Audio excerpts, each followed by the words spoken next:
Yeah, I want to share with you guys 7 quotes I wrote in 2015, or 7 quotes I wrote. And so I had someone there that said that rooted. So the past tense of write is rooted, because yes, it needs to have D at the end. So that's aside, jokes apart. 7 quotes I wrote in 2015. I'm going to be sharing it in the next 7 days. Just discuss and elaborate on those quotes. They've been my compass, sort of. I'll speak on each per day. The first one is, if you understand the beginning well, the end will not trouble you. And the reason I actually wrote that quote is with my experience, because of my experience with my father. My father is a nonagenarian who had lived a very simple life. Observing him as one who was given birth to later in his years, and people always joke with me that you have the advantage of having a father and a grandfather in one particular individual. And this has been a great advantage to me personally, because I didn't take it lightly.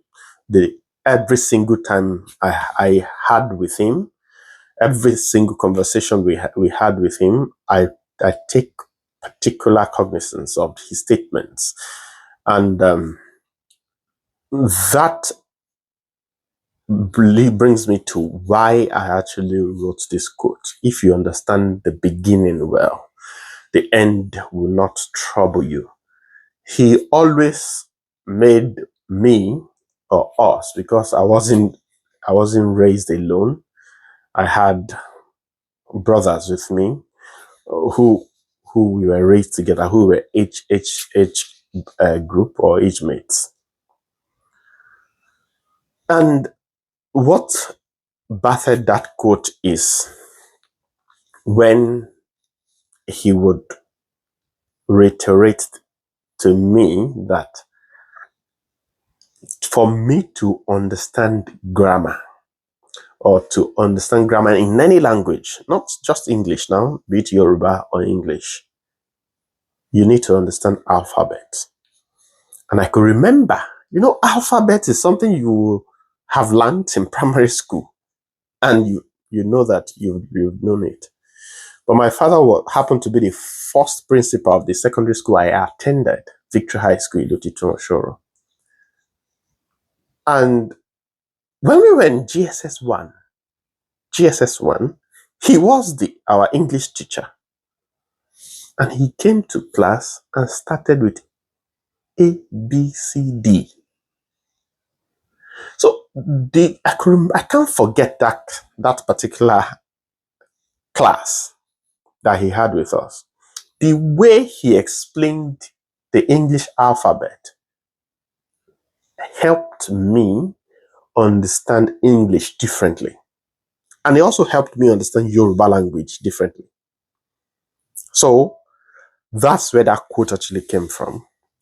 The beginning of any language is the alphabets in the language. So if you understand it well, the end will not trouble you. It doesn't mean I understand English language well. Now don't quote me. The one thing I can brag about is the intonation. I always say I have the African intonation. I don't want to lose it. I never want to lose my African intonation. I love it and I want to keep it. Nothing can make me lose my African or Yoruba intonation. So, but that being said, learning alphabet, the way I was taught alphabet, particularly in GS1, despite the fact that I've been doing exam in primary schools in English language, and I've passed. But the way he simplified it was what battered that quote. If you understand the beginning well, the end will not trouble you. And that is true for life also.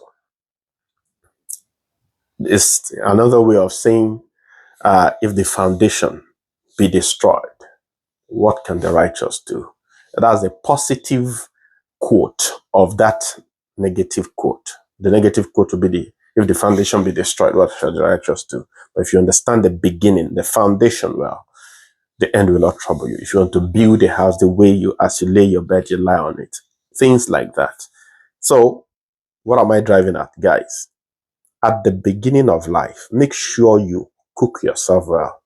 Make sure you fortify yourself with any kind of energy or knowledge you come across. Don't restrict yourself to a particular field. Listen to people. Learning oftentimes differs from people to people. It's not everybody that loves reading. It's not everybody that loves talking. It's not everybody that loves writing. Whatever works for you. Some people is by watching videos. Some people is by listening to audios. Some people is by writing. It's in writing that they get inspiration. And things start to unwind in their head. And some people it's by reading. So whatever works for you, make sure you get in more information. Be prepared. Don't forget, if you understand the beginning well, the end will not trouble you. I'll see you tomorrow as we talk about the next quote. Thank you.